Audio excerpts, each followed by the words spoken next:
La palabra era la luz verdadera, que con su venida al mundo ilumina a todo hombre.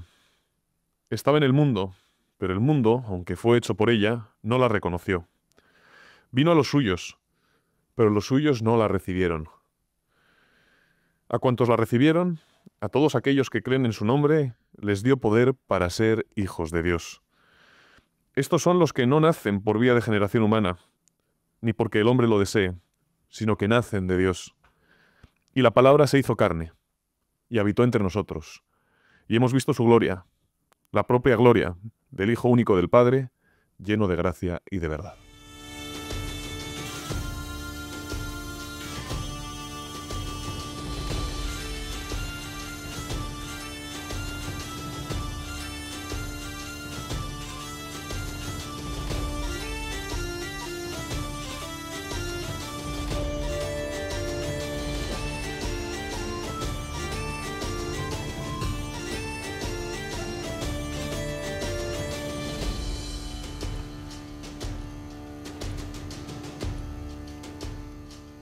Sean ustedes muy bienvenidos a esta edición especial de La Taberna Ilustrada, un programa que se funda en la convicción, diríase socrática o chestertoniana, de que conversar con amigos es una buena manera de alcanzar verdades valiosas. En esta edición especial de La Taberna Ilustrada conversaremos sobre un tema relevante. De hecho, sobre el tema más relevante sobre el que uno puede conversar. Hablaremos sobre la Navidad. ¿Cuál es la singularidad del acontecimiento? ¿Por qué lo celebramos, lo seguimos celebrando 2000 años después? ¿Cómo deberíamos celebrarlo? ¿Lo celebramos bien? ¿Hace justicia el consumismo al acontecimiento? Estas son algunas de las preguntas que les formularemos a nuestros invitados en apenas unos instantes. Pero antes me gustaría esbozar una mínima reflexión. Suele decirse que Dios se hizo carne, que Dios se encarnó para redimir al género humano. Es verdad, pero yo prefiero pensarlo individualmente. Dios se hizo carne, Dios se encarnó, movido por un amor concreto, para salvarnos a usted, a mí, a él. Empezamos. Introducido el tema, presentemos ahora a nuestros invitados. Santiago Ubel, muy buenos días. Buenos días, Julio. ¿Cómo estás? Pues muy bien, aquí En las vísperas de la Navidad. pues con muchas ganas, la verdad, con mucha expectativa. Habrá alguno de nuestros espectadores que hasta ahora solo te pusiese voz, porque eres el codirector y presentador también del Club Dalroy, y hoy además puede ponerte cara. Sí, para los que no me conozcan, pues encantado de estar aquí con tantos ilustrados, ilustrísimos. Ilustrísimos. Uno de ellos es Javier Crevillén. Bienvenido de nuevo a tu taberna. Gracias, Julio. Un gusto estar aquí de nuevo. Ramón de Mer. Un placer acompañaros. Repite, esta es tu segunda vez. La primera fue la de la tradición, que nos quedó un programa estupendo, muy sugerente. Muy bien. Y Javier Rubio, que viene también por segunda vez.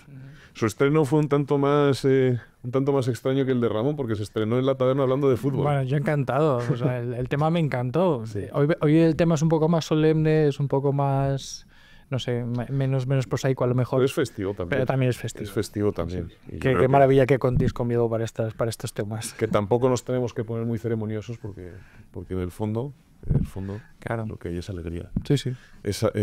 Y yo pensaba, y tengo que pedirles disculpas a todos ustedes, porque esta situación, nosotros 5 sentados en torno a una mesa, no es la primera vez que se da. Entonces, yo lo que me temo es que el programa sea demasiado distendido. Entonces, yo, por hacer una aclaración previa, somos muy amigos los 5, hemos conversado muy a menudo y quizá esto se nos vaya un poco de las manos, pero contamos con su comprensión. Como saben, como decíamos al inicio, lo que nos congrega aquí hoy es la Navidad, que es yo creo el gran acontecimiento de la historia. De hecho, si uno se pone uno de los pocos acontecimientos sobre los que merece la pena hablar. La verdadera buena noticia, no las quedan los medios de comunicación y todo eso. Por eso este es un programa importante. Quizá no sea un éxito de audiencia, porque a priori todo el mundo sabe ya lo que es la Navidad y no necesita profundizar en el misterio, pero hay mucho que profundizar.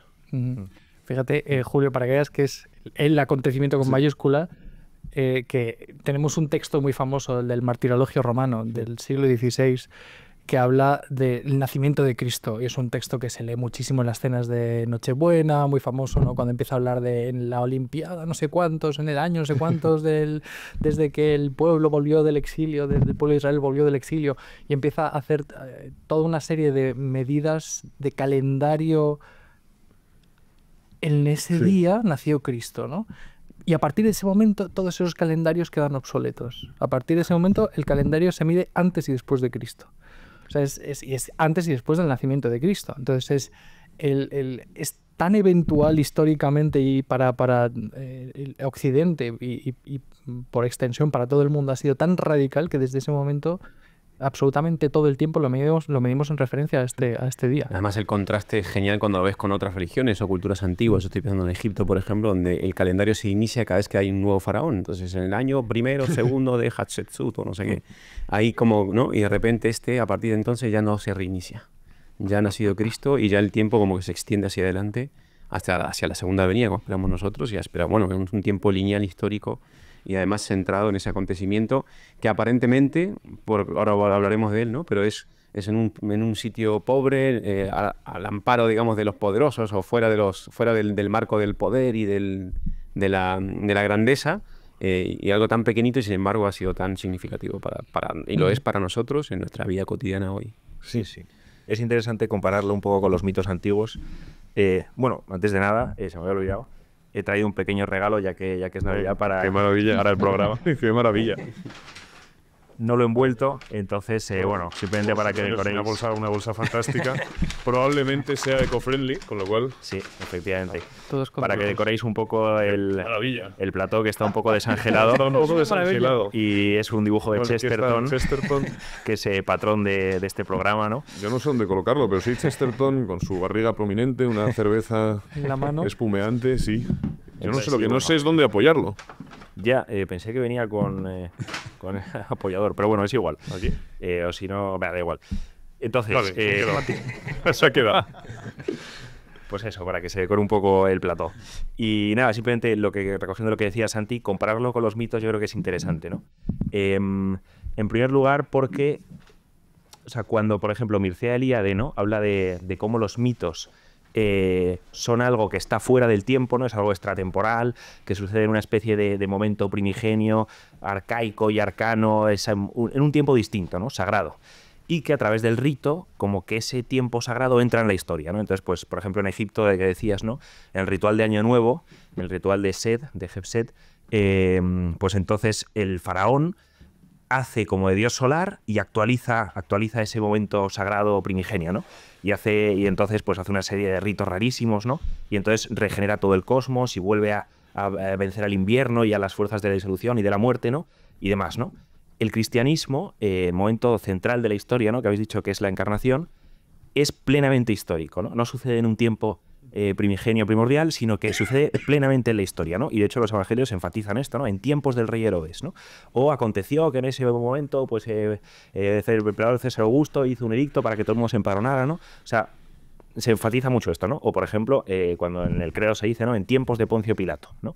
Que, pequeño paréntesis, hay una historia, pues, muy interesante, ¿no?, una tradición que dice que cuando la mujer de Pilato, ¿no?, Claudia Prócula, tiene ese sueño, ¿no?, que la turba tanto, ¿no?, y dice, no tengas nada con este justo, lo que está viendo es generaciones y generaciones y generaciones de personas de todas las etnias y de todos los momentos históricos, ¿no?, recitando el credo, ¿no?, y recitando el nombre de su marido, que es el único nombre que aparece más allá de Cristo y de la Virgen, ¿no? O sea, de Dios y de la Virgen, ¿no?, pues aparece Poncio Pilato, ¿no? Y generaciones diciendo, en tiempo de Poncio Pilato, ¿no?, bajo tiempo fue crucificado, en tiempo de Poncio Pilato, bajo Poncio Pilato, su Poncio Pilato, ¿no? Y que eso claro, bueno, eso es una tradición interesante, ¿no? Entonces eso, que es una cosa plenamente histórica, ¿no? Que cuando los evangelios dicen in illo tempore, no se refieren a cuando Elíade dice in illo tempore, ¿no?, que habla de ese tiempo primigenio, sino in illo tempore, o sea, hace una generación, hace unos pocos años, porque se escriben, ¿no?, cuando ya los apóstoles empiezan a hacer mayores y la gente que ha tenido contacto directo con Cristo empieza a ser mayor, pues para dejar constancia y preservar todo lo que hemos visto y oído, ¿no? Entonces, pues hablar un poco de esto, ¿no?, de la plena historicidad del cristianismo, que es el momento de la encarnación. Es un momento de plenitud de la historia, es un momento de la introducción de lo absoluto en lo contingente, que es la historia, ¿no?, del kairos y del cronos, pero al mismo tiempo es plenamente histórico, totalmente histórico, ¿no? por ahondar un poquito en lo que comentabas, fíjate que es muy curioso cómo uno busca cualquier civilización. Mencionabas la egipcia, también la mesopotámica, precisamente la Enuma Elish, que es el canto de Año Nuevo, cuando en lo alto todavía no se habían puesto nombre a las montañas, a los ríos, es decir, en aquellos días. Y fíjate que en aquellos días en libro tempore no aparecen los evangelios. Es una expresión litúrgica que se usa sencillamente para introducir un evangelio que está cortado. Pero uno busca en el evangelio y no aparece en aquellos días. Siempre es plenamente histórico. Siendo César Augusto el emperador, siendo no sé quién gobernador de Siria, siendo Herodes rey, siempre se pone específicamente la fecha en algún lugar que sea identificable por los lectores porque precisamente eran contemporáneos del texto. Tengo el texto del Martirologio, que mencionaba Javier, que es muy bello, porque en efecto menciona cuántos años hace de la creación del mundo cuando nace Jesucristo, cuántos años hace de las tablas de Moisés, cuántos años hace desde que fue ungido el rey David, cuántos años hace de la fundación de Roma, en qué Olimpiada, creo que es la 174, en el año 42 de 194, la Olimpiada. En el año 752 la fundación de la urbe, en el año 42 el imperio de Octavio Augusto. Que lo tenían perfectamente fijado porque precisamente es el logos que ha entrado en la historia. ¿Y cómo no va a entrar el logos en la historia con fecha, día, lugar específico? Un tema recurrente muy vinculado a todo esto es el decir, bueno, entonces... Y paradójicamente en contra del carácter histórico del nacimiento de Cristo. Entonces Cristo no es más que una representación más de estas míticas o mitológicas que se reproducen a lo largo de las civilizaciones y que por lo tanto es un personaje que puede tener el mismo valor pues que el X héroe, por ejemplo, Balder de los mitos nórdicos o cualquier otro personaje de los mitos egipcios. Y sin embargo, la pretensión, como dice que viene, es justo la contraria. No. Aquí hay algo verdaderamente histórico. Y luego el hecho de que, no, es que la fiesta de Navidad, el hecho que se celebre al final junto con el solsticio de invierno tiene que ver con las fiestas de el Sol Invictus de Júpiter óptimo máximo y los cristianos se adueñan de esa fiesta y probablemente Cristo nació más bien en primavera y demás. Bueno, para empezar, que yo creo que todos estos estudios cristológicos tienen sus márgenes de cuestionabilidad y que luego es simpático el hecho de que muchas veces los mismos que defienden el argumentario de que realmente no es un personaje histórico luego te estén diciendo que no, que si nació realmente nació en marzo o bueno, pues a ver, o no es histórico o no nació en marzo, pero que en el fondo es lo mismo, ¿no? Porque lo que realmente estamos celebrando es el hecho de que Dios se haya hecho carne y que haciéndose carne el hacerse ser humano a Dios no le añade absolutamente nada. ¿No? A veces parece que cuando hablamos de las dos naturalezas de Cristo es como, bueno, Cristo consigue la naturaleza humana, ¿no? Como si fuera una especie de plus. No. Esto aquí, a Dios, a la persona del Hijo no le añade absolutamente nada. Dice Tomás de Aquino que le añade solamente algo de razón y que tiene más que ver con el hecho de que él asume un límite libremente, un límite absoluto, un límite radical. Tomás de Aquino habla de que la mayor desemejanza que existe dentro de la semejanza es la que hay entre Dios y las criaturas. Entonces hace esa especie de salto mortal que es mayor incluso que si nosotros nos encarnáramos en un muñeco de plástico, ¿no? Si se puede hablar de encarnación en ese sentido, en plastificación. O sea, el salto ontológico es mucho más grande.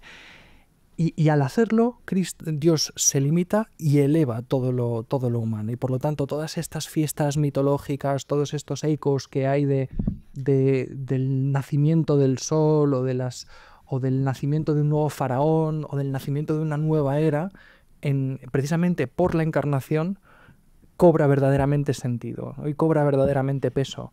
Y el cataclismo es el mayor cataclismo de la historia, ¿no? Es mucho mayor que el meteorito que extinguió a los dinosaurios o que incluso la evolución humana, o en el caso de que la haya habido, o cualquier cosa, ¿no? El cataclismo de que Dios haya entrado en la Tierra es algo verdaderamente trágico y verdaderamente rompedor y verdaderamente que ha convulsionado los pilares de la Tierra y los fundamentos de la creación. Tiene un poema muy bonito Daniel Cota sobre eso. Dice que utiliza la imagen del sagrario. Dice que con la encarnación la Tierra se convierte en un inmenso sagrario. Efectivamente. Y todos los astros, todo la emisión del universo, pero la Tierra ha contenido la sangre de Cristo, ¿no? Efectivamente. Y un bebé en Belén. Santi, ¿quieres añadir?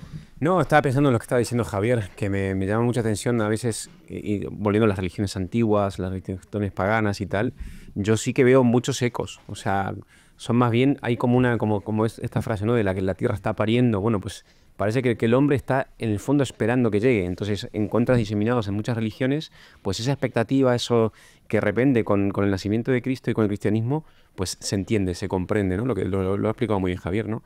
Pero estaba pensando, sí, cómo luego el cristianismo entra de una forma tan natural en todos sitios, ¿no? En todos sitios es reconocido. Bueno, cuesta su tiempo y hay que cambiar muchas cosas, pero por ejemplo Egipto, que tenía toda esta religión tanatológica en torno a la muerte y tal, a la muerte y la resurrección de Osiris y no sé qué, no sé cuánto, de repente pues les hablan de un hombre que es hombre y que ha resucitado y que ha vencido la muerte, pues enseguida hay cristianismo, es una de las iglesias más antiguas de la historia, ¿no? La de Egipto. Y estaba pensando, ¿por qué? Porque el corazón está hecho para eso, ¿no? Pero esto es un acontecimiento, es la encarnación. O sea, eso significa tantas cosas para nosotros, para nuestra vida, para poder, ¿no?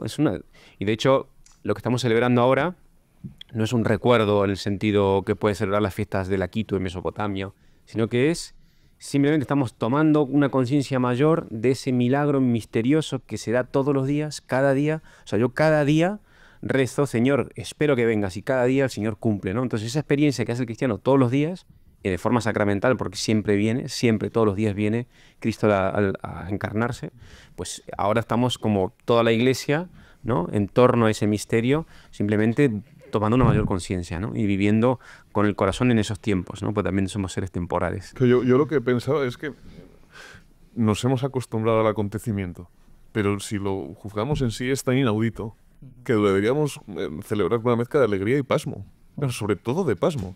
Es que la pretensión es inaudita. O sea, que Dios se despoje de toda su grandeza y se haga criatura. No sé, si bien hay muchas semejanzas en otras religiones y parecen estar esperando eso, hay algo inconcebible. Exacto. Sí, inconcebible. sí. Escándalo y locura, ¿no? Sí, hay una frase de Kierkegaard que a mí me gusta mucho, lo digo, vamos, del que Santi es un gran experto, que dice algo así, ¿no? Dice, todo el relato cristiano es muy humano, pero tiene algo que nunca se le habría ocurrido a un humano.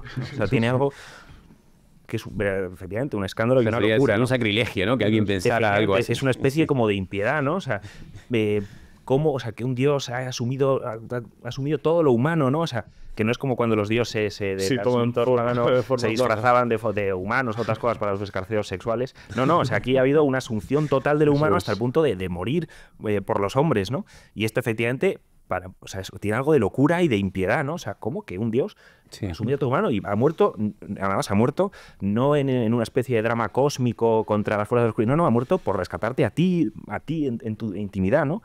Y efectivamente esto es... Y sigue siendo escandaloso todavía para muchos hermanos nuestros de otras religiones, el Islam, el judaísmo, o sea, donde Dios aparece en una trascendencia una separación abismal entre lo que es la creación y Dios, que eso en el cristianismo, pues claro, escandaliza mucho. En la muerte en lo que es el juicio a Jesucristo en el Sanedrín, cuando el sumo sacerdote se rasga las vestiduras, no es porque Cristo se proclame Mesías. La proclamación de Mesías la hacían cada año 4 chalaos, ¿sabes? Por allí, o sea que no era aquello poco habitual.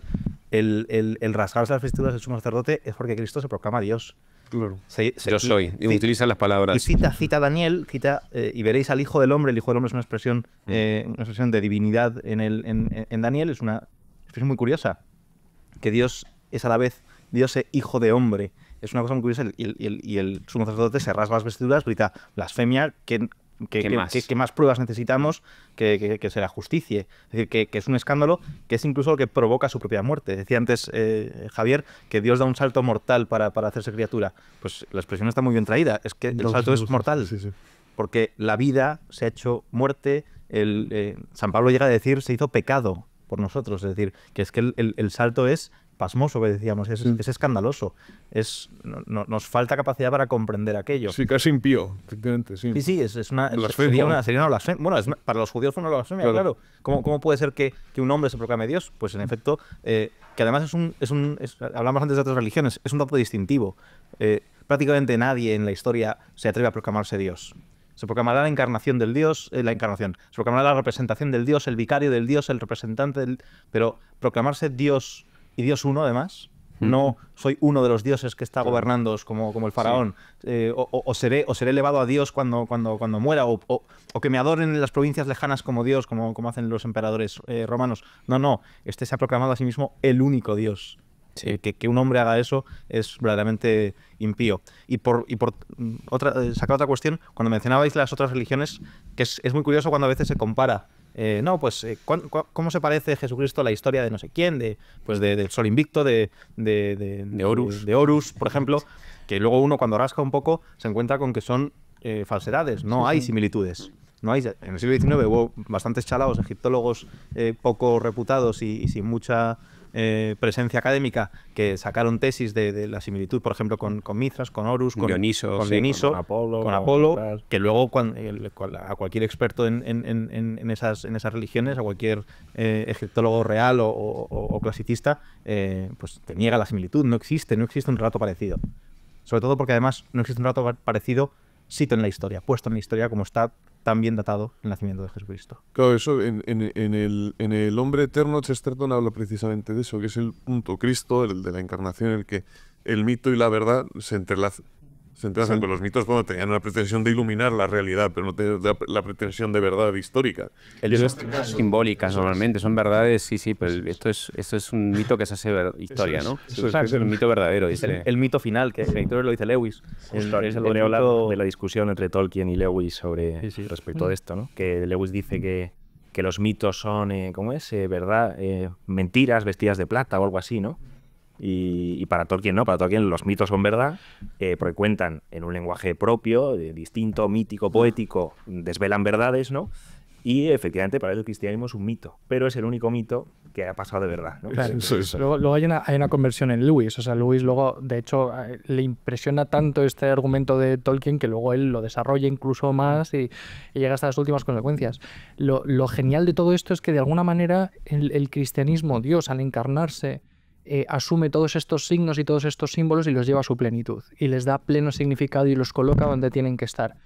Entonces, claro, uno dice, bueno, si es tan tremendamente cataclísmico este acontecimiento y si es tan importante, ¿no? ¿Por qué nos hemos acostumbrado? Y esto me parece que es cada vez más una tendencia a vivirlo, ¿no? De una manera cada vez más rutinaria, cada vez con menos sentido. De hecho, ahora empiezan a aparecer una serie de mensajes en el ámbito social, ¿no? Que vamos a felicitarnos las fiestas y no la Navidad para no ofender otras sensibilidades religiosas. No, espérate, es que ni siquiera estamos hablando de eso, ni siquiera estamos hablando de un acontecimiento que pueda tener un valor de religión local o de religión cultural. Estamos hablando de algo de que el mundo se preparaba, todo el mundo se estaba preparando desde su creación para ese momento. Y que el mundo ha seguido avanzando a partir de ese momento en otra dirección, ¿no? Íbamos después de la creación el mundo sumido en el pecado, con la influencia del pecado original, y a partir del momento de la encarnación tomamos otra dirección y empezamos a caminar hacia la casa del Padre. Una casa del Padre, además, que ya se hace presente precisamente por la presencia misma de Cristo en la tierra. Y aquí hay un tema muy interesante, que algo ha salido, y es el hecho de que naciera en Belén, que tiene que ver con una profecía del segundo libro de los Reyes, que lo vincula con la dinastía de David, con el linaje de David, mejor dicho. Pero también el hecho de que Belén significa la casa del pan, y por lo tanto hay un anticipo de la presencia sacramental de Dios en la tierra a partir del acontecimiento de la Navidad, a partir del acontecimiento de la venida de Cristo a la tierra, ¿no? y de su permanencia en el sacramento, y que por lo tanto ya hay una especie de retorno a casa prefigurado o ya previvido, por decirlo así, incluso antes de que vuelva a Cristo en la segunda venida. O sea, ya estamos en el ya, pero todavía no, en esa situación de tensión de un mundo que está redimido, pero todavía no completamente redimido. Y por lo tanto, esta fiesta también es alegría en ese sentido, ¿no? Es alegría en el sentido de pues que estamos celebrando el nacimiento de Cristo como una especie de memoria del acontecimiento histórico, pero es alegría también en el sentido de que nos estamos recordando nosotros mismos que ya estamos salvados, ¿no? Y que a pesar de toda la miseria y de todo lo mal que nos rodea y todas las cosas que nos gustaría cambiar de la sociedad, y sin embargo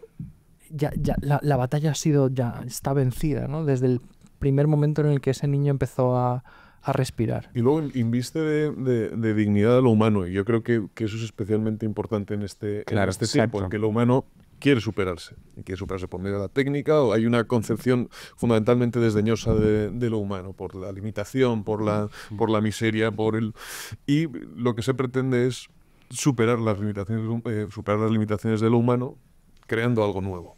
Creando algo nuevo. Entonces esto nos recuerda que si bien la naturaleza del hombre está herida, también ha sido rescatada, ha sido redimida, y nos reconcilia un poco con nuestro propio ser. De algún modo la encarnación hoy es la condición de posibilidad para que la humanidad perviva. O sea, la humanidad como tal, la naturaleza humana, para alejarnos disuadirnos de las fantasías transhumanistas, etc.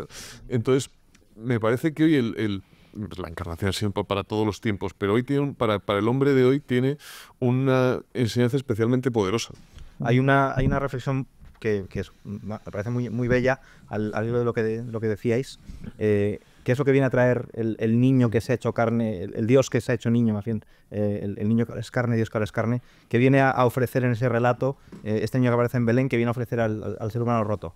De los anteriores programas que hablamos en la tradición, hablasteis en el del rey, de ese anhelo por el retorno del que nos gobierna bien, del que nos trae una salvación que la política no llega a poder ofrecernos, la economía no llega a poder ofrecernos, pero la anhelamos de ella. Este niño es ese rey. Es ese rey, es el retorno de ese rey. Y además, la propia profecía de Belén nos habla de la ciudad de David, y el evangelista Mateo, cuando compone su evangelio, todo lo que está contando es en clave de contar a los judíos: ha venido el rey. Si os fijáis, hay dos relatos paralelos de la Navidad en los evangelios, está Mateo y está Lucas. Mateo lo está contando todo desde la perspectiva de José, y Lucas desde la perspectiva de María, hasta el punto de que las dos genealogías que aparecen en Mateo y en Lucas son distintas. Una va hasta Salomón, y de ahí a David, y otra va hasta Natán, y de ahí a David, a dos hijos distintos. San José es heredero, heredero al trono por la familia de David, por Salomón, y si os fijáis, todo lo que se cuenta en el Evangelio de Mateo es: el rey ha venido. La anunciación al heredero al trono de que este es tu hijo, le pondrás por nombre Jesús. En los hebreos el hijo es aquel a quien tú le pones el nombre. El relato de Herodes, el rey falso, el rey Asmoneo, el rey que no es el verdadero rey, que siente celos y siente pavor porque le quitan el trono. La adoración de los magos, que es los reyes del mundo vienen a adorar al verdadero rey.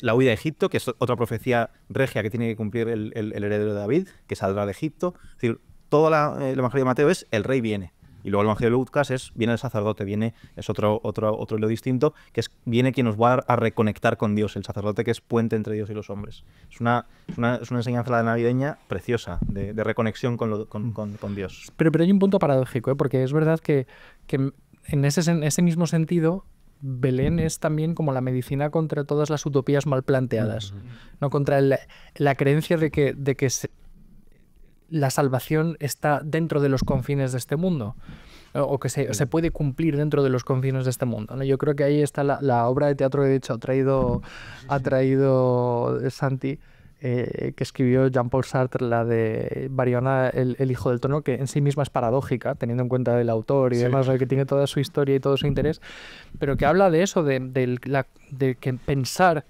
que Jesús viene a traer una salvación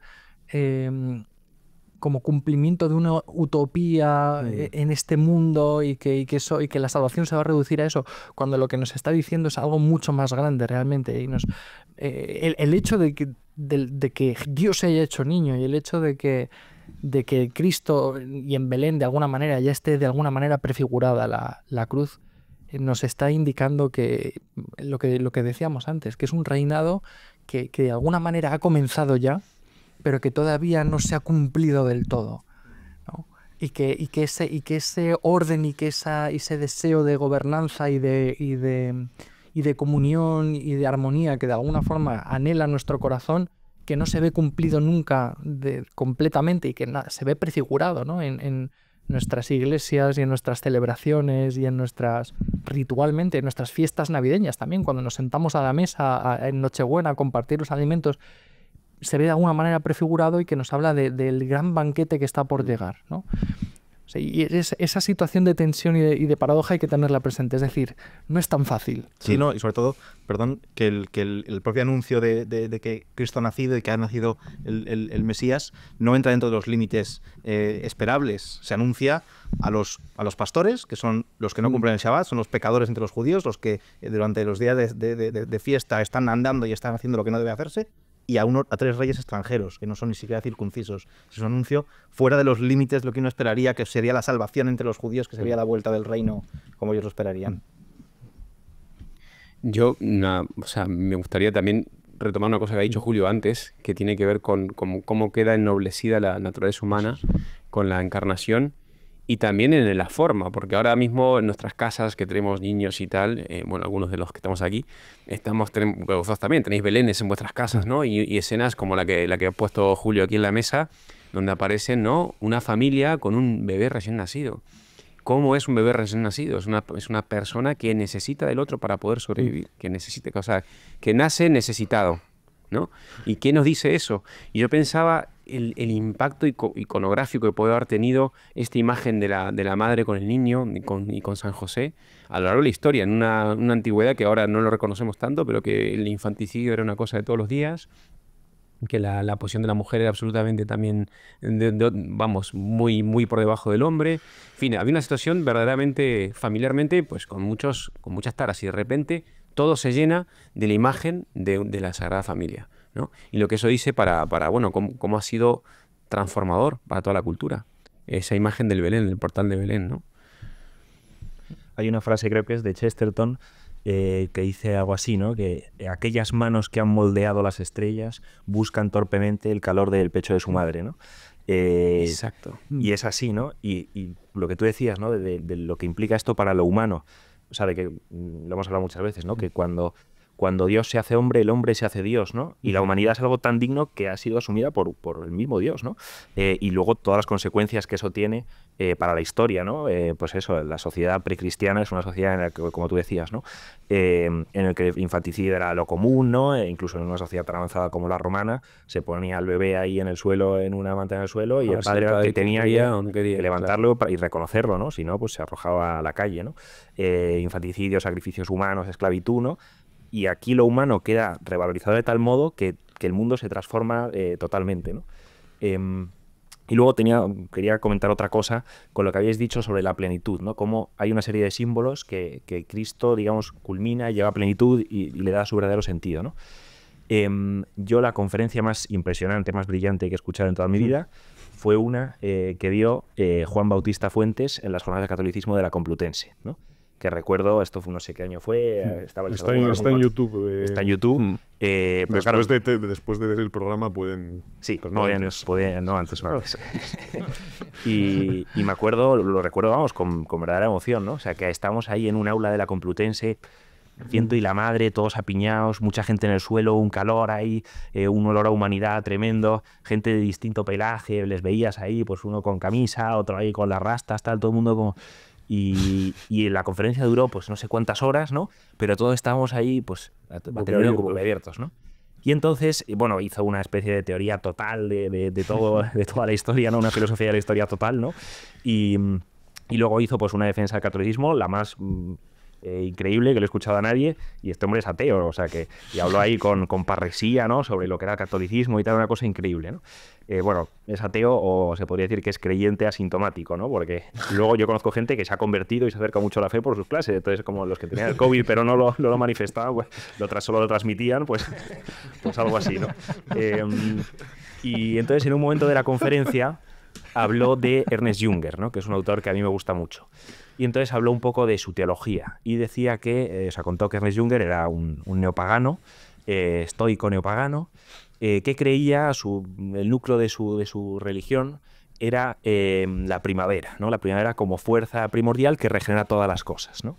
Y ese era un poco el corazón de su teología, ¿no? La primavera como esa fuerza que viene y que lo regenera todo y demás, ¿no? Y que ahí se manifiesta lo divino.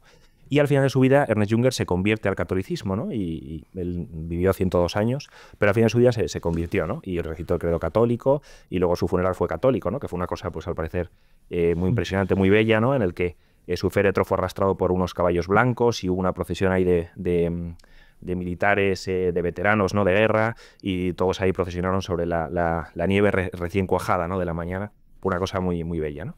Y entonces, decía Juan Bautista Fuentes, ¿no? Jünger pues era un pagano que creía en la primavera hasta que se dio cuenta de que la primavera era Jesucristo, ¿no? Y como al final la Navidad en el fondo es un poco esto, ¿no? O sea, Cristo en Navidad es como ese principio primaveral, esa cosa que regenera todas las cosas, que hace todo nuevo, que hace todo joven, que hace que todo vuelva a nacer, y también nosotros mismos, ¿no? También nuestros corazones como que vuelven a hacerse jóvenes, vuelven a hacerse niños, vuelven a nacer, ¿no? Y es como una fuerza primaveral que lo invade todo, ¿no?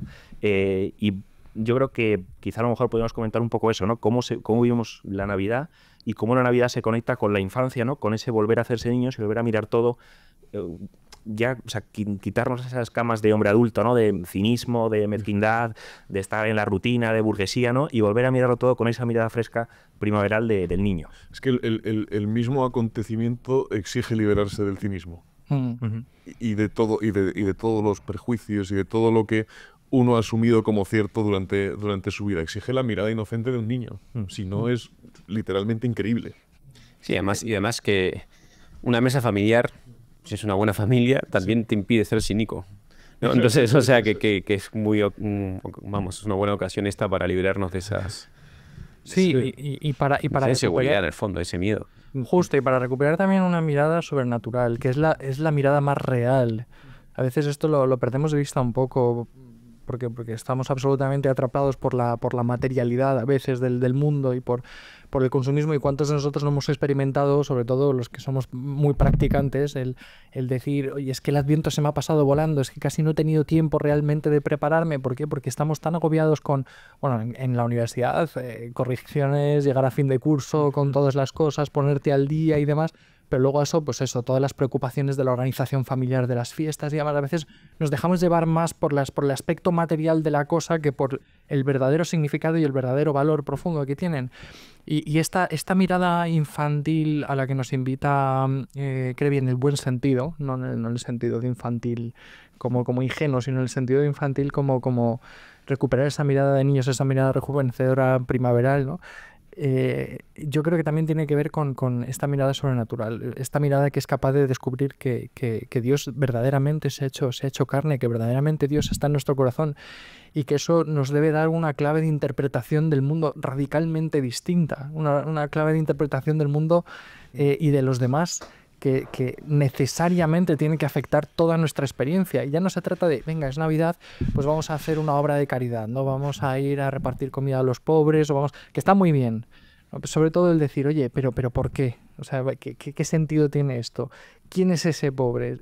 Esto tiene mucho sentido si para ti ese pobre es realmente una imagen de Cristo encarnado. Si para ti ese pobre pues es ese niño que es absolutamente dependiente y que precisamente porque Dios se ha hecho hombre y ha dignificado todo lo humano, merece la pena atenderlo, ¿no?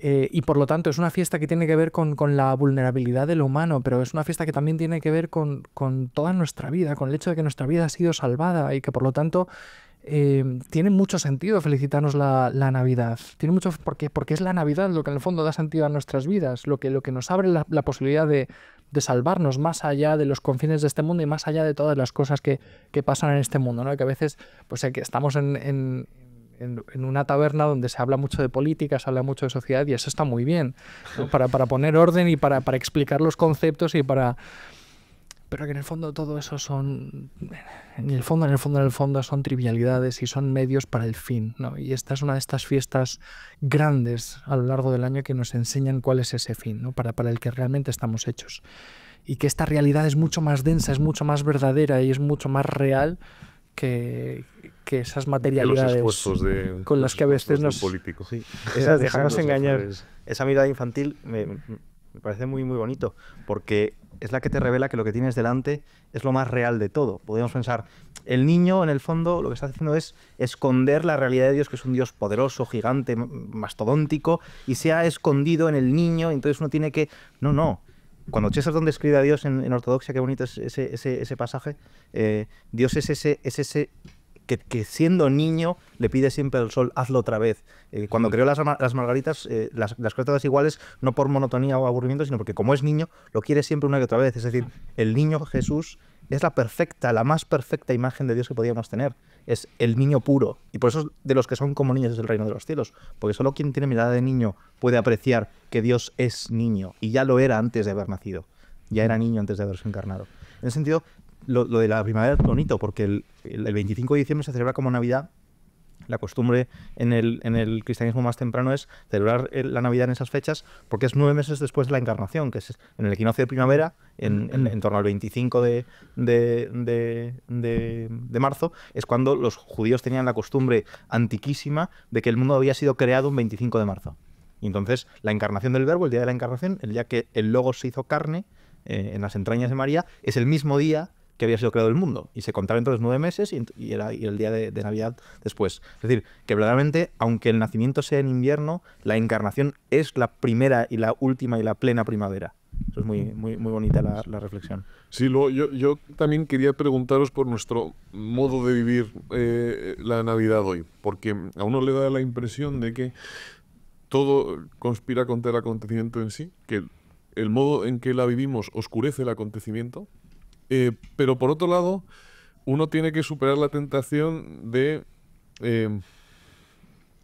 la crítica, de vivir más centrado, en condenar a la gente que vive mal la Navidad que en vivirla realmente. Entonces, la pregunta es, ¿cómo vivimos hoy la Navidad? ¿Cómo deberíamos vivirla? Y si toda la estructura, porque es una estructura de consumo, de ocio, etcétera, etcétera, oscurece o desvela el acontecimiento. Yo creo que regalar, o sea, es algo propio de la Navidad, o sea, ¿no? O sea, la Navidad es un don, el mayor de los dones posibles, ¿no? Entonces, bueno, uno se regalar a otro, regalar, ¿no? Lo que tú has hecho, te has traído aquí a una ilustración maravillosa, que además eres un gran artista, por cierto. O sea, es darnos al otro. O sea, eso yo creo que está muy alineado con lo que es la Navidad. Entonces yo creo que es una de las costumbres bonitas, más allá de que a veces nos excedemos en el consumo, como tú decías, pero que es parte y que es una preciosidad. Y luego el hecho de que la familia se vuelva a unir, se vuelve a reintegrar, y a pesar de las heridas, a pesar de las rupturas, pues es una ocasión de volver a encontrarse en una mesa, comiendo, dándoos mutuamente de comer, me parece espectacular. O sea, que es algo que yo creo que está muy alineado con Te interrumpo muy brevemente, Santi, porque es que hay una frase que a mí me impactó muchísimo del libro de Esperanza Ruiz, de Busca Satisfy el Exatín, que dice que el caballero es generoso por encima de sus posibilidades. O sea, que realmente hay una necesidad de ofrecer y de dar y de darse. Yo sobre todo yo creo que de los padres, en general, padre y madre, ¿no? Pero sobre todo del padre. Que es en la Navidad está súper presente. De hecho, está tan presente que fijémonos cómo San José desaparece del mapa. San José está ahí para proveer, para dar, pero los grandes protagonistas de la Navidad son la Virgen y el niño. Y en ese sentido, por supuesto que yo estoy absolutamente de acuerdo contigo. O sea, hay espejismos de materialismo, hay espejismos de consumismo, pero como lo hay en toda nuestra vida hoy en día, es que es lo que respiramos. Sí. De hecho, yo creo que al revés, la Navidad como que nos hace querer disfrutar. Y hay eco de estas cosas, e incluso en la publicidad te lo encuentras, ¿no? Como el decir, bueno, ¿qué es lo verdaderamente importante? ¿No? Y la imagen del compartir las cosas, la imagen del estar con la familia, la imagen de Campofrío, ¿no? Efectivamente. Y luego el mensaje en una sociedad antinatalista, ¿no? O tal, de repente es...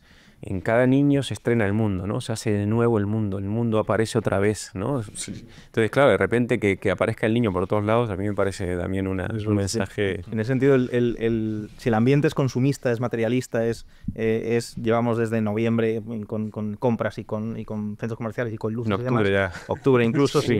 En Vigo las pusieron en septiembre, creo. Sin embargo, es lo que comentábamos. Son ideas vueltas locas, que diría Chesterton. Y sin embargo, yo prefiero ese pecar por exceso que pecar por defecto. Hay una corriente americana ahora que se está haciendo bastante fuerte entre los cristianos protestantes de no celebrar la Navidad, porque dicen que habiendo tal exceso de materialismo, pues es preferible no celebrar nada. Y al revés. No es preciso celebrarlo bien. Claro, pero incluso no en cierta forma pecó Dios por exceso encarnándose. Sí. Por tanto, no digo que haya que ser aquí excesivos, pero es que las Navidades son excesos. Y la creación en sí misma es un exceso. Entonces, en el fondo, bendito consumismo que nos recuerda y que podemos consumir y que podemos hacerlo con una razón. En ese sentido, es preferible eso a la nada, a la Que no es tristeza, a la consumo absurdez. para uno mismo, sino para otro. Bueno, a mí me encanta la película esta del Festín de Babette, que estaba en la novela, vamos. Pero que ahí aparecen justo las dos visiones, ¿no? La visión protestante, donde disfrutar de una buena comida, y luego aparece esta mujer católica francesa que es absolutamente excesiva en todo, pero se da todo. Da Eso todo lo que es. tiene, que es ella misma, y todo lo que tiene al otro. Y eso es como una... Sí, sí. Hay un pasaje que a mí me conmueve mucho, de estas cosas que cuando uno lee a Tomás de Aquino, pues Tomás de Aquino es por lo general en sus obras de teología o de filosofía es muy, ¿cómo se dice? Es como muy sistemático, tiene su punto germánico a pesar de que él era italiano, también era de familia germánica y tiene ese punto de orden y de ser muy sintético, muy lógico. Y sin embargo, hay veces que trata ciertos temas que se le ve ahí un refilón mediterráneo, italiano, sí. Y él lo dice cuando está examinando el tema si mal no recuerdo, era el tema de la Virgen María y si tuvo dolor de parto o no tuvo dolor de parto, ¿no? Que es un tema, que es un artículo muy simpático. Y él dice que no hay dolor, ¿no? Porque el dolor del parto es consecuencia de la maldición del pecado original y tanto la Virgen María como el niño estaban exentos. Y él lo explica, hace toda una explicación mucho mejor que como yo lo podría explicar, pero llega a la conclusión de además no podía haber dolor y sufrimiento porque había alegría, ¿no? Porque el niño había venido, Dios había venido, ¿no? Y esta expresión de bendita la culpa que nos mereció tal Redentor, ¿no? Esa especie de decir, es que incluso parece que el pecado original mereció la pena para que pudiera venir Cristo. Y también tú dices, aquí está la lógica de Dios. Estamos celebrando el nacimiento del Logos con mayúscula, ¿no? La lógica de Dios, esta lógica infantil que se sobrepone por encima de nuestras lógicas y ¿por qué Cristo decidió salvarnos de esta manera? Totalmente. O sea, es que ¿por qué Cristo decidió salvarnos de esta manera si podría habernos salvado Dios de cualquier otra, evitándose la cruz? Porque juegan otra liga. Es que ni siquiera somos capaces de pensar ni de concebir esta lógica, ¿no? Pero en el fondo es la vida, es alegría, es Dios que irrumpe en nuestra historia y en nuestro espacio y que toca nuestro mundo y que pisa nuestra tierra y que come nuestra comida y que por lo tanto todo queda en él bendecido y por eso merece muchísimo la pena que lo celebremos con cenas y con regalos. Hay otra cosa, sí, es como un impasse en nuestra cotidianidad, pero no solo porque tengamos vacaciones, sino porque vivimos nos acercamos a vivir como lo hacían nuestros ancestros. De algún modo uno deja la habitación y el iPad para ponerse a cocinar, para reunirse en torno a una mesa, para cantar canciones junto a amigos, familiares, que de algún modo es como en este tiempo tan frenético, tan vertiginoso, tan inhumano en algunos en la Navidad, cómo volvemos a vivir las cosas que vivían nuestros ancestros, a hacer lo mismo que ellos. Hacer todas esas cosas que pocos son los que cocinan en su día a día, pocos son los que se juntan a cantar canciones, los que comparten mesa. Entonces, yo veo también que es curioso cómo, por mucho que la estructura de ocio, de consumo y todo eso parece conspirar contra el acontecimiento, de algún modo el acontecimiento lo ordena todo y honramos nuestra humanidad más que nunca en esta. Sí.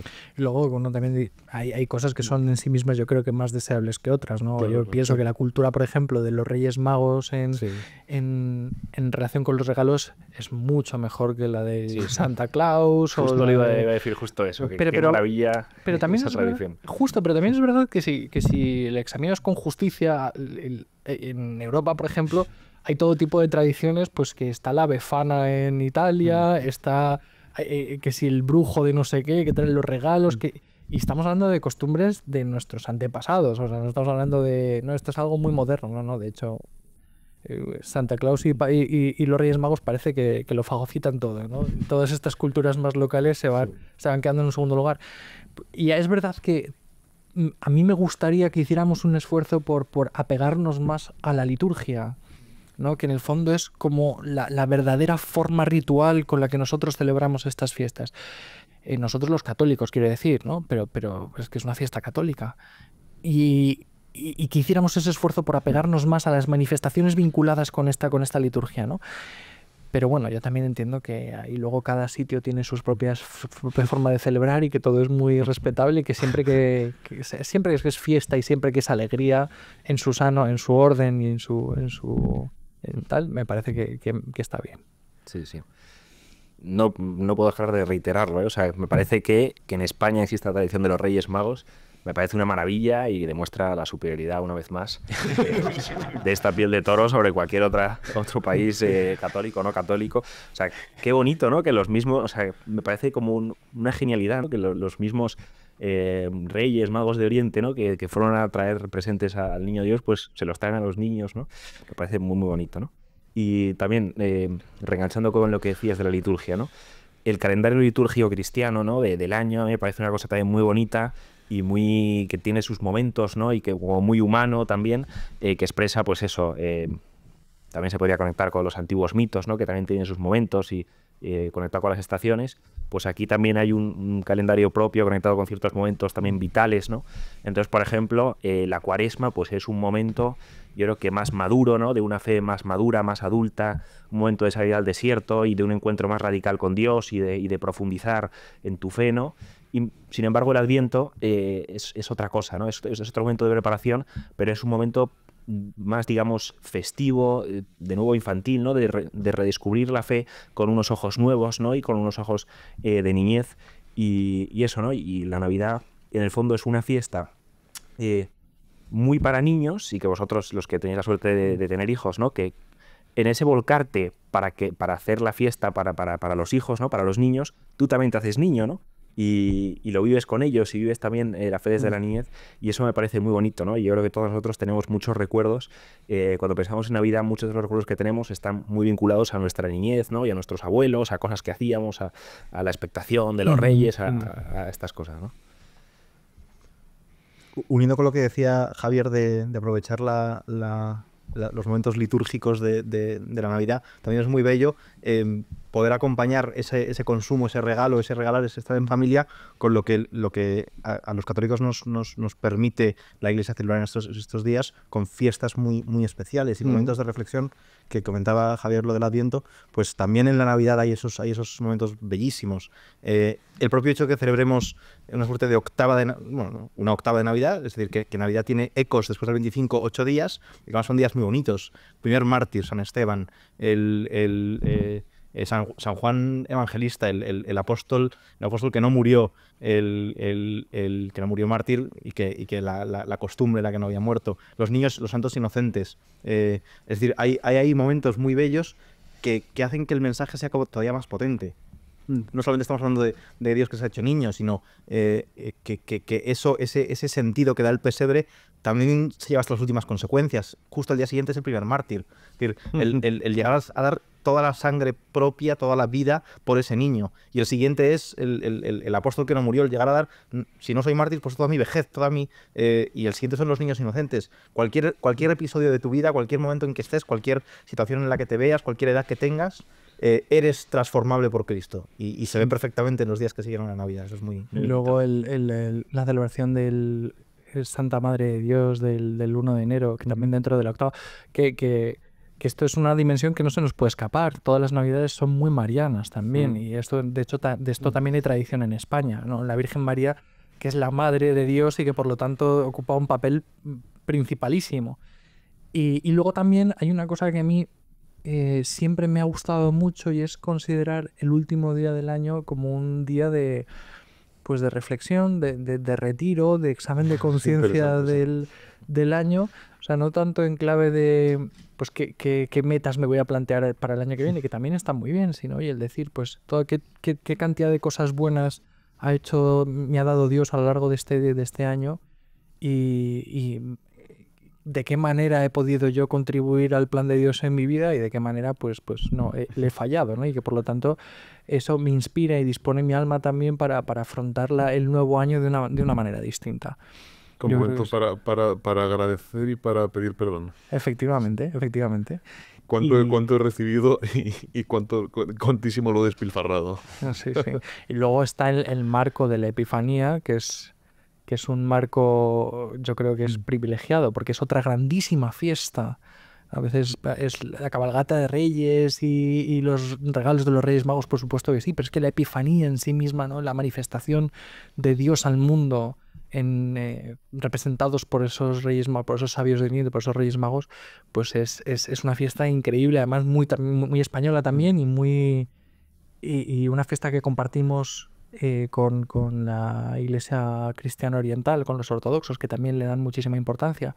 Y luego, algo que no vivimos tan bien, pero que nos puede ayudar a lo mejor, es el considerar que realmente el tiempo navideño, a pesar de que tenemos esta octava de la que ha hablado Ramón, que es la extensión de la fiesta, es decir, durante toda la octava estamos celebrando litúrgicamente la Navidad, realmente la Navidad se extiende como tiempo litúrgico en un sentido amplio hasta la Candelaria, ¿no? Que es la presentación del Niño en el Templo el 2 de febrero.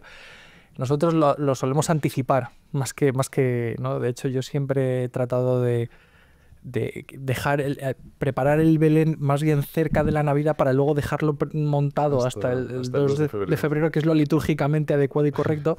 Pero claro, como coincide con la cuesta de enero y el volver al trabajo y tal, como que esto no se traga muy bien. Sabe mejor lo de poner el Belén en octubre o empezar a poner algo de Navidad y estas cosas. Y desmantelarlo ya incluso el 7 de enero. Efectivamente. Pero bueno, es otra forma de pensar la Navidad de una manera más litúrgica y de vivirla. Si os parece, hacemos una última ronda para conclusiones, para que nos digáis lo que queráis decir y ya terminamos. Vale, yo voy a aprovechar esta última intervención para simplemente volver a centrarnos en que este es un acontecimiento que celebramos, donde Dios se hace niño, pero también es un Dios que es luz, que viene al mundo de tinieblas, que es vida, que va a vencer a la muerte, que ha vencido la muerte, o sea, y que al mismo tiempo es un Dios que tiene rostro y que te dice quién eres tú también. Entonces yo creo que con todo esto en el corazón, pues yo creo que hay que aprovechar estas fiestas para mirar al otro que tengo delante, a mi hermano, a mi padre, a mi madre, o sea, disfrutar mucho de ese reencuentro familiar en el hogar concreto, singular, y de alguna manera evitar, eso sí, el teléfono, por ejemplo. O sea, el consumo, yo me refiero, es que a veces, si esto lo he hablado mucho con alguno de vosotros, ¿no? Pero vivimos de verdad en un simulacro de existencia porque no estamos arraigados en lo concreto, en la vida, lo singular, en el hola, ¿qué tal? Te doy la mano, ¿no? O sea, en la carne. Entonces yo creo que es la fiesta de la encarnación, hay que vivirla así. Eso es. Especialmente en la carne, sí. También por las comidas y demás. Yo tampoco... Devolverle al mundo sus texturas. Efectivamente. El mundo ha perdido su textura. Yo tampoco voy a decir mucho más. Yo creo que, vamos, me ha encantado todo lo que habéis comentado. Quizás lo que decías, Javier, de que el 2 de febrero es el momento para quitar el Belén y demás. En mi casa se queda mucho más por desidia. A lo mejor se quita en febrero o en marzo, cuando sea, y se queda ahí el árbol. Y Javier da un motivo, vamos, para justificarte. Efectivamente, sí. Y nada, simplemente pues desear que podamos hacernos niños con el niño, ¿no? En estos días que quedan de Navidad. Y eso, ¿no? Y sumarme a todo lo que habéis dicho, ¿no? Vivirlo en familia y celebrarlo y que sea una fiesta realmente de la carne, ¿no? Y de la encarnación. Cantar, cocinar. Yo voy a hacer dos recomendaciones de cómo vivirlo que creo que pueden ser bonitas. La primera, que hablando de... Dos tips. Exacto. Por anglosajonizar la cuestión. La primera es, como decías, decías la fiesta encarnada, la fiesta de la carne. Mencionaba justo ahora el cantar. Que se aproveche para cantar villancicos en familia. Aunque uno lo haga mal. Sí. Todo lo que es digno de hacerse es digno de hacerse mal. Pues sí. Pues eso es. Y además es un momento muy bello si la gente se reúne pues con sus familiares en Nochebuena, en Nochevieja, en Reyes, están los abuelos, o están los padres, los hijos, sentarse un rato a cantar villancicos y lo que comentaba Santiago del móvil y hacer el esfuerzo de no grabarlos. No te pongas con el móvil a grabar como todo el mundo está cantando, sino que vive eso, ¿no? Vive que estás cantando, porque es de las pocas veces en el año que podemos vivir que cantamos. Eso es muy curioso. Y la segunda, asistir a Misa del Gallo si se puede. El día de Navidad es muy bonito porque tiene 3 misas. Es de los pocos días al año que tiene 3 misas distintas. Misa del Gallo, bueno, hoy en día tiene 4. Misa de vísperas, Misa del Gallo, Misa de Aurora y misa del día, la Misa de Alegría. Y además Tomás aquí nos lo explica muy bonito. Cada una de esas 3 misas significa una cosa distinta. La primera es el nacimiento eterno de Dios en la noche de los tiempos, en la misa del gallo. La segunda, la misa de aurora, es el nacimiento de Cristo en nuestros corazones. Y la tercera, la misa de alegría, es el nacimiento de Cristo en la historia, en el terrenal. Pues poder vivir eso y aprovecharlo yendo a alguna de las tres misas es una recomendación muy, muy bella. Yo, para concluir, creo que la reflexión con la que me quedo tiene que ver con esa mirada infantil de la que hablábamos, con esa mirada sobrenatural que nos permite descubrir a Dios en el rostro de un niño, que nos revela que realmente existen los ángeles y que los ángeles cantan la gloria de Dios, ¿no? A unos pastores que están por ahí desubicados, ¿no? Que están los Reyes Magos y que los Reyes Magos vienen a traer regalos al niño Jesús y que eso no es ni una historieta, ni es un mito, no, eso es real, eso es acontecimiento histórico y eso es además acontecimiento memorial que se produce todos los años, ¿no? Y tratar de ver cómo esto es verdaderamente el centro. Esto es ese famoso axis mundi del que hablaban los fenólogos de la religión, ¿no? El vértice que hace que nosotros podamos ordenar verdaderamente nuestra vida con sentido pleno. Si somos capaces de vivir la Navidad con esta mirada, si somos capaces de aprender esta clave de lectura del mundo y de la realidad, yo creo que seguramente viviremos con mucho más sentido estas fiestas y también aprenderemos a vivir mejor. Aprenderemos con nuestros fallos y con nuestras miserias y con nuestros lo que sea, con nuestros materialismos o con lo que sea, pero aprenderemos a vivir en clave de Navidad, en clave de y además durante todo el año, porque que no se trata de vivir así solo en Navidad, de desprenderse del móvil del 23 de diciembre al 6 o 7 de enero, sino vivir humanamente como vivían de modo más similar a como vivían nuestros antepasados durante todo el año. Claro. Que nos juntemos a cantar canciones, que cocinemos, que bebamos juntos en comunidad, que recordemos a nuestros muertos, etcétera, etcétera, durante todo el año. El tema del recuerdo es un tema importante y a veces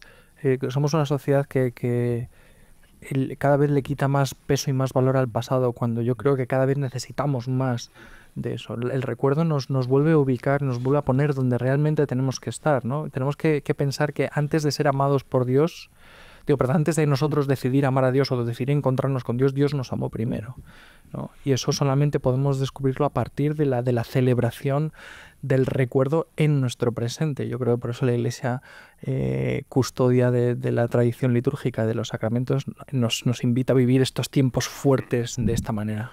Por penúltimo, os tengo que pedir una recomendación literaria para estos tiempos. Bueno, yo me he traído este libro, ¿sí?, que es Marional, Hijo del Trueno, que es esta obra que ha comentado Javier, que es una obrita de teatro muy recomendable para estos tiempos, porque la escribió un filósofo ateo que siempre lo fue, incluso cuando escribió esta obra, pero sin embargo, él mismo reconoce que la escribió en un campo de prisioneros, y es una especie de auto de Navidad. Entonces es una obrita en torno a lo que ya conocemos, a la historia del Belén, pero bueno, pues con una trama ahí también muy, muy bonita y con una capacidad para describir el misterio, al menos estéticamente, que es preciosa. Y muy recomendable, a pesar de que Sartre no le apeteció luego publicarla y estaba media escondida, pues la han descubierto y la han publicado en español el profesor José Ángel Ajejas. Así que nada, esta es mi recomendación navideña. Es un gran misterio, ¿eh? Sí. Como alguien como Sartre pudo escribir una obra así. Sí. Bueno, uno puede captar muchas veces vistas, ¿no? Fogonazos de verdad y tener una capacidad estética brutal, y sin embargo, pues no. Sí, pero porque es un tema que yo creo que merece un programa, la relación entre la verdad, el arte, el artista y su obra. Sí, totalmente, es esa cuestión, precisamente. Y esta obra además la vi representada y actuaba ahí José Ángel Ajejas, y fue así simpático de ver, y es una obra preciosa. Yo la verdad es que no se me ha ocurrido recomendación literaria. Voy a hacer una cinematográfica, y yo recomiendo la película de Qué bello es vivir. Es una película bonita para ella en estas fechas, y que en el fondo también habla de volver a mirar la realidad propia del protagonista, ¿no? De James Stewart, pues con ojos nuevos, aunque por la historia, por lo que pasa, ¿no? O la película de Noche de Paz, que es este encuentro histórico, ¿no? Creo que se la tradujeron así, Noche de Paz, que se da en las trincheras, ¿no?, de la Primera Guerra Mundial entre alemanes y franceses, y y que es un momento también muy bonito, y cómo la Navidad pues trasciende el conflicto y los odios y una época de nacionalismo y de mucho odio, y todos lo ponen en suspenso y celebran juntos, ¿no? Yo traía también cinematográfica y musical, porque igual no me había ocurrido algún cuento de Navidad ahí, pero Sí. musical hay muy bonitos villancicos renacentistas y polifónicos españoles del siglo XV y XVI. Hay uno precioso que es el verbo caro factum est, porque todos os salvéis, que es bellísimo, es precioso, y hay muchos de ese estilo. Y luego cinematográfica, yo veo todas las Navidades vamos, mis hijas todavía no pueden enterarse, pero ya se enterarán. Marcelino Pan y Vino. La película antigua, la que es en persona, en blanco y negro, es esa mirada infantil de la Navidad, y es una película bellísima. De hecho, al principio de la película los frailes ponen ahí a Marcelino como el niño Jesús, niño, ¿no? Sí, sí, sí.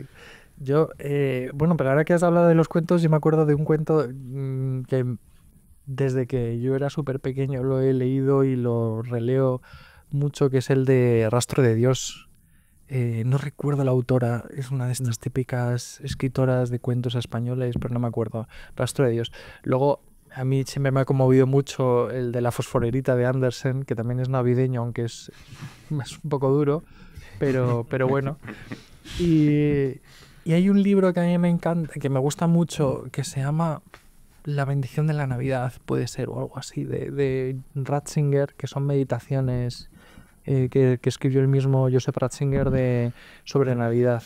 Y luego está el libro de la infancia de Jesús, también de Ratzinger, ¿no? Donde habla explica por qué los Reyes Magos eran reyes y probablemente vinieron de Hispania, ¿no? Que eso también es un tema interesante. Tarsis. Sí.